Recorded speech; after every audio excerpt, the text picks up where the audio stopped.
जय जय श्री राधे। ब्रज के भक्त, द्वितीय खंड, बाल भक्त श्री ओम प्रकाश, वृंदावन। भगवान उसे दर्शन देकर अपने साथ अपने धाम ले गए। वह सीढ़ी सीढ़ी न चढ़कर कूद कर चला गया। सिद्ध संत श्री नारायण स्वामी ने बाल भक्त श्री ओम प्रकाश की भगवत प्राप्ति के संबंध में यह कहा था। पर क्या कोई सचमुच कूदकर भगवान के पास जा सकता है? शास्त्र कहते हैं कि भगवान परम स्वतंत्र हैं। हम चाहे कितनी उछल कूद करें, उनकी अपनी इच्छा के बिना उन्हें नहीं पा सकते। शास्त्रों का यह कथन सत्य है। पर यदि कोई भक्त एक छलांग में उन्हें पा लेने का दृढ़ निश्चय कर उनके ऊपर भरोसा रख संसार रूपी कारागार की ऊंची दीवार से सहसा कूद ही पड़े, तो क्या वे भक्तवत्सल अपनी गोद में उसे भर लेने को बाध्य नहीं है? शास्त्रों का यह कथन भी सत्य है कि भगवान को प्राप्त करने के लिए सीढ़ी दर सीढ़ी चढ़ना होता है। श्री रूप गोस्वामी ने भक्ति रसामृत सिंधु में श्रद्धा, साधु संग, भजन क्रिया, अर्थ निवृत्ति आदि भक्ति के जिन सोपानों का वर्णन किया है, उन्हें एक एक कर पार करना होता है। पर पूर्व जन्म के प्रबल संस्कार या भगवान की विशेष कृपा हो तो क्या उन्हें एक साथ उसी प्रकार पार नहीं किया जा सकता जिस प्रकार एक के ऊपर एक रखे कमल के पत्तों को सुई की नोक से एक साथ छेदा जा सकता है? सुई उन्हें छेदती है एक एक करके ही, पर यह कार्य इतनी शीघ्रता से होता है कि लगता है जैसे उन्हें एक साथ छेद दिया गया। बाल भक्त ओम प्रकाश भी इसी प्रकार एक छलांग में भक्ति के सोपानों को पार कर लिया। उसकी अवस्था 16 वर्ष की थी जब उसने साहस भरी वह छलांग भरी, पर उसके शैशव से ही वह सब लक्षण प्रतीत होने लगे थे जिनसे लगता था कि वह बहुत दिनों तक धैर्य धारण कर छलांग मारे बिना रह न सकेगा। सन 1926 में बैसाख मास की शुक्ला एकादशी के दिन उसने राजस्थान के टोंक नगर में टोंक राज्य के एक उच्च कर्मचारी और जमींदार श्री राम नारायण सक्सेना के घर जन्म लिया। घर में भगवत कथा, कीर्तन और साधु संग का वातावरण था। स्वच्छ और सरल हृदय के ओम प्रकाश को ध्रुव और प्रहलाद की कथाएं सुन भगवान में अटल विश्वास हो गया। वह स्वप्न में और ध्यान में उनके सानिध्य का उपभोग करने लगा।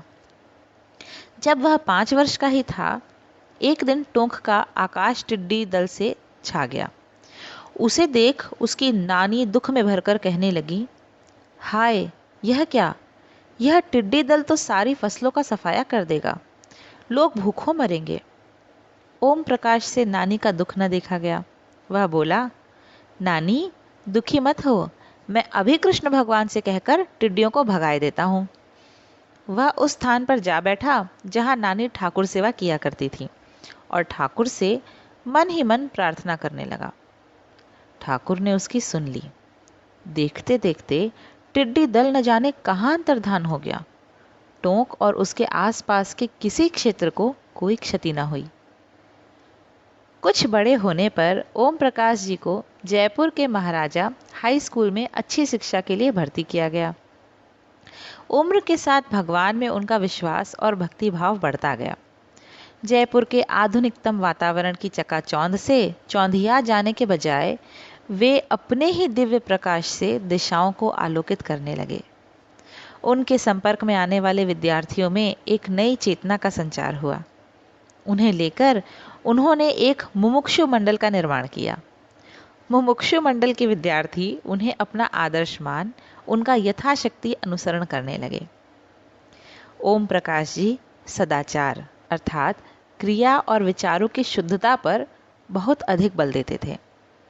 उन्होंने सदाचार की कसौटी के रूप में 2 चार्टों का निर्माण किया, जिन पर प्रतिदिन अपनी क्रियाओं और विचारों के अनुसार अपने आप को नंबर देकर और सप्ताहांत में उन्हें जोड़कर वे और उनके साथी अपने को पास या फेल घोषित करते और प्रति सप्ताह पहले से अधिक नंबरों से पास होने की चेष्टा करते। यह चार्ट उन्होंने छपवा कर अपने साथियों में बांट दिए थे।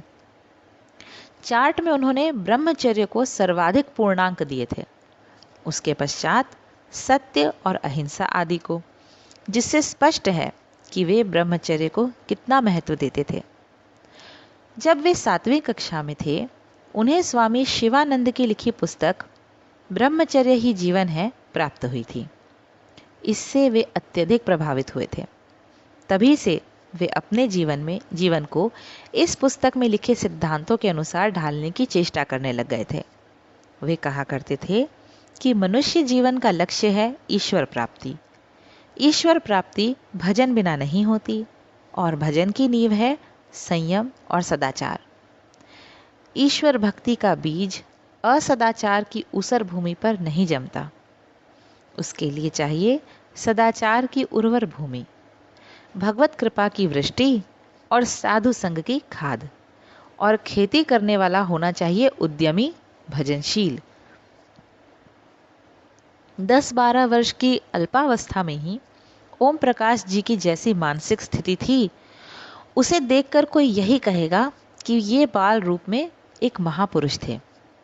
किसी व्यक्ति की मानसिक दशा जानने का एक अच्छा उपाय है उसके कमरे को देखना जिसमें वह रहता है।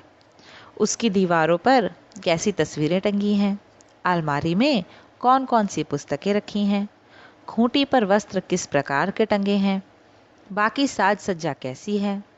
सब मिलाकर वह विलासिता की झलक देता है या सादगी की। ओम प्रकाश हॉस्टल में जिस कमरे में रहते थे उसमें कुछ पुस्तकों, आधी बाह की 2-1 कमीज़ों और 2-1 धोती और अंगोछों के सिवा और कुछ था ही नहीं। पुस्तकों में पाठ्य पुस्तकों के अतिरिक्त अनेकों धार्मिक पुस्तकें थीं, जिनमें गीता प्रेस के साहित्य और रामकृष्ण परमहंस तथा स्वामी विवेकानंद आदि से संबंधित साहित्य की प्रधानता थी। पर उनकी दीवारों पर 20 कार्डबोर्ड लटके थे, जिन पर बड़े बड़े अक्षरों में कुछ श्लोक, दोहे और उपदेशात्मक वाक्य लिखे थे। उनमें से कुछ इस प्रकार थे। 1. चलती चक्की देखकर दिया कबीरा रोए, 2 पाटन के बीच में साबुत बचा न कोय। 2. सर्वधर्मान् परित्यज्य मामेकं शरणं व्रज, अहं त्वा सर्व पापेभ्यो मोक्षयिष्यामि मा शुचा। 3. भक्त का योग क्षेम भगवान करते हैं। 4. मुझे किस बात की चिंता है जबकि आप मेरे हैं, हटाया दिल को दुनिया से, बने सब भांति तेरे हैं। 5. मन में लागी चटपटी, कब निरखूं घनश्याम, नारायण भूल्यो सभी, खान पान विश्राम। 6. बैठे हैं तेरे दर पे तो कुछ करके उठेंगे, या दर्श ही हो जाएगा या मर के उठेंगे। इससे स्पष्ट है कि महाराजा हाई स्कूल में पढ़ते समय ही उन्होंने भगवान के चरणों में पूर्ण आत्मसमर्पण कर दिया था और उनका दर्शन करने का दृढ़ संकल्प कर लिया था। उस समय की अपनी एक कविता में उन्होंने अपने आत्मसमर्पण का भाव बड़े सुंदर ढंग से व्यक्त किया था। मैं किस खेत की मूली, मेरा भार लिया जब तुमने अपने ऊपर प्यारे, मुझको फिर अब क्या चिंता, तुम हो से सोचन हारे। कहता जो सो करता जाऊं, कहता जा सो करता जाऊं, भला बुरा न गिनता, हानि लाभ की तो है रहती, स्वामी को ही चिंता।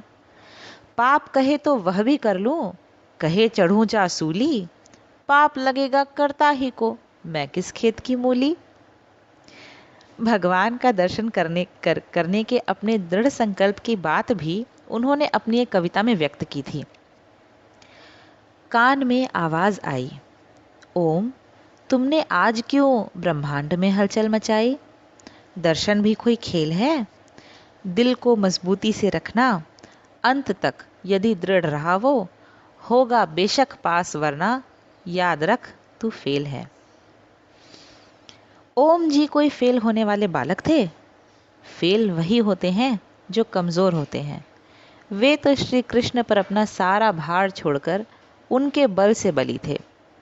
तभी ना उन्होंने मेरी अकड़ शीर्षक की यह कविता लिखी थी। कृष्ण तेरे बल पर मैं अकड़ूं, उड़ता पंछी देख मनोहर, कहूँ मैं नीचे आजा, आता है या नहीं कि तुझको वही आए के पकड़ूं, कृष्ण तेरे बल पर मैं अकड़ूं। कहूँ बादलों से सब मिलकर मेरे आगे नाचो, नाचोगे या नहीं कि तुमको लाठी लेकर झगड़ूं, कृष्ण तेरे बल पर मैं अकड़ूं। सूरज चढ़ता देख गगन में, कहूँ कि मत बढ़ आगे, ठहरेगा या नहीं कि तुझको वही आके जकड़ूं, कृष्ण तेरे बल पर मैं अकड़ूं। श्री कृष्ण के बल से बली होकर ओम जी चांद और सूरज को नहीं, श्री कृष्ण तक को ललकारने की सामर्थ्य रखते थे। सुनिए उनकी यह ललकार। याद रखो तुम याद रखोगे, ऐसा तुमसे बदला लूंगा, कभी पकड़ में आए तो मैं सब हिसाब पूरा कर लूंगा। जकड़ूंगा भुजपाश कठिन में, प्राण न फिर भागने पाओगे। छलिया भूल सभी चालाकी, अपनी पल भर में जाओगे। तभी छूटोगे जबकि कहोगे, मुस्का तुम जीते मैं हारा। तभी छूटोगे जबकि कहोगे, मुस्का तुम जीते मैं हारा। उर की धड़कन धड़कन में मैं सुनता प्रिय संगीत तुम्हारा। तुम्हें पकड़ने का कोई प्रिय साधन मेरे पास नहीं है, इसलिए क्या मनमानी सच कहना यह बात नहीं है। यही सही मैं क्यों दुख पाऊं, 2 दिन की ही बात रही है।